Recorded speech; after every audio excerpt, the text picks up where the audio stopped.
We're in an ancient forest in the south of England, just like they were 600 years ago when they were getting ready for a major battle of Agincourt.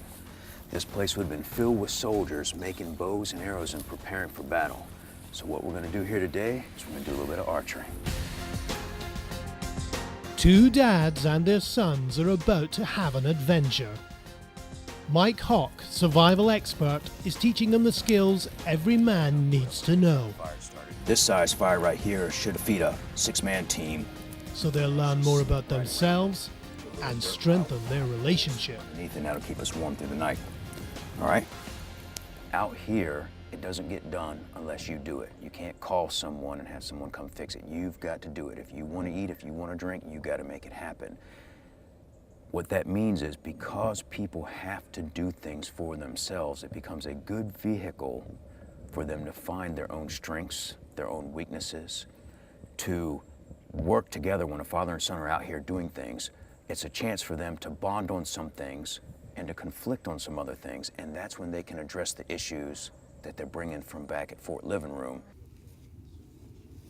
All right, name of the game today, archery. Pops are gonna step up and lead the example. They're gonna pop a few shots.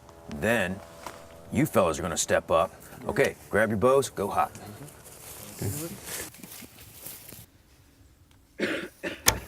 Sweet. I think it's your go. Thanks.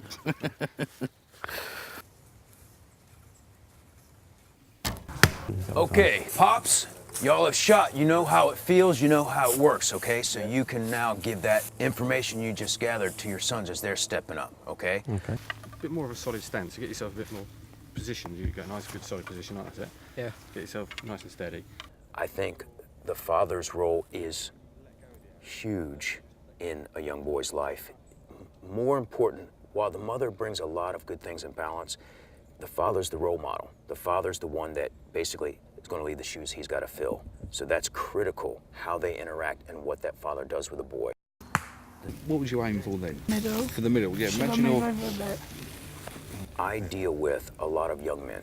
A lot of men don't feel like they know what their identity is. And so the father spends so much time working to try to make ends meet, they're not really around the kids that much, and the kids are sitting there saying, okay, I've got computer games, I've got videos, everything's sort of indoor based because we've become very urban, and so they don't even know what's really right out in the woods behind their house. Oh, that's better, isn't it?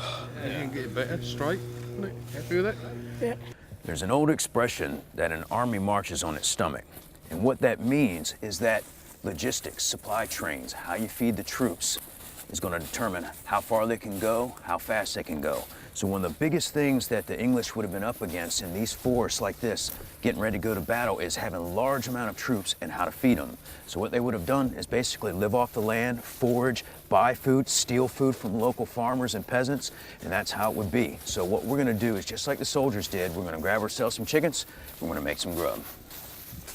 We're a small band. If we were back in the days of Agincourt, when the main body would be in a big camp and there'd be big fires and everybody know that they were there, we'd be a small scouting party out near the front lines with the enemy. We wouldn't want them to know that we were out here, so we wouldn't want to basically be plucking feathers which catch and blow all in the wind and they can find it a mile down the road.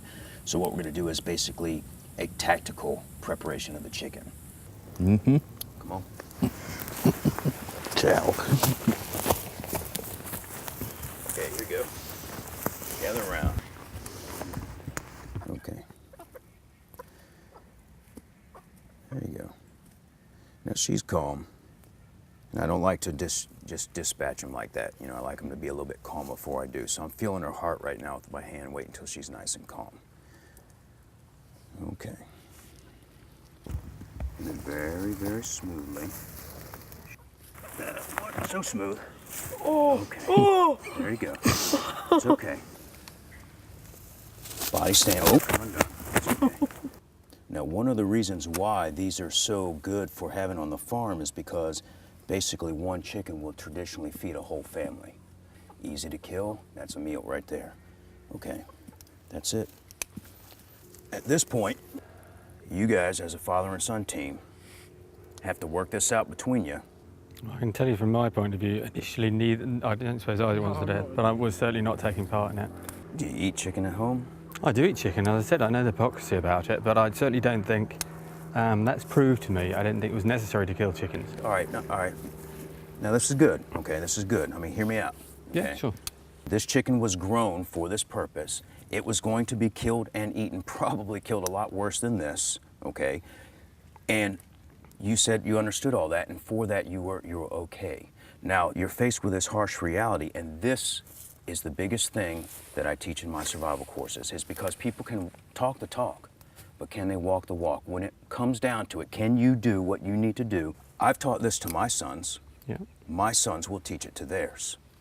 Okay, you're here with yours. This is about the reality of life and death. What we eat, what we need to eat to survive, what we need to eat to live, how it all happened, you know? What the whole idea where we're doing this is an idea of bonding and showing how, you know, passing on techniques and learning things for a father and son. How does killing a chicken like help you bond? This is the question. Well, put it like this. Right now, you fellas are having an emotional experience, are you not? Okay, one way or another, you're going to walk away from here, say you hate my guts, or you think this is deathly wrong, or you might swear off meat and become vegetarians. But either way, you guys are experiencing something. Yeah. But let me tell you, you've been eating meat up until all your years on this planet, and this is how you're getting it. You know, this is part of life, you know. I was not surprised by the reaction of William. It didn't shock me.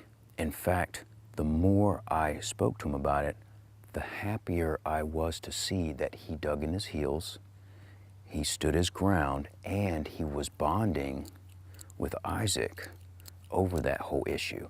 Isaac is a over-cocky young man, but he clearly felt out of his comfort zone when he saw that chicken. And he was very happy that William was making that statement and he could stand behind him. So if I got to play the bad guy to get the fathers to bond, I'm completely comfortable with that. And I think that's what happened there. So in fact, I was happy about that situation. Why did it take quite a long time because it's so high up? Well, surprisingly, right past the flames is where you get a lot of heat without actually burning it. When it comes to cooking outside in a fire, just take a little bit more time. And that's why I was saying it's good to kind of get it done and then let it cook for a while you sit around and chit-chat, which kind of brings me to where we are now. I think all fathers and sons have some issues as part of, you know, growing up, breaking away, figuring out who you are, what you like, what about you is like your old man, what about you is not like your old man. So if we were to go out, the five of us, in the woods for, say, 4 or 5 days, I mean, from what you guys have experienced today, do you think that there'd be some big issues that you guys have back home that would come out in that kind of environment? Yeah, probably you get a chance to chat about stuff you don't normally bring up, as I say, because it's either a difficult situation or it's something, or we'll do that after we've done this, There's watch no TV, distractions. or, Yeah. you've got homework to do, so we'll just think about something later, and those sort of, you're always going to have a bit more of a chance to, in that, if you're in the wilderness for a few days. Yeah, that's right. I think you hit the nail on the head. There aren't the distractors there, Isaac. You can't stomp off to your room. You can't, throw in a DVD. You can't play video station or pop on your favorite, CD. Call up a friend. Exactly.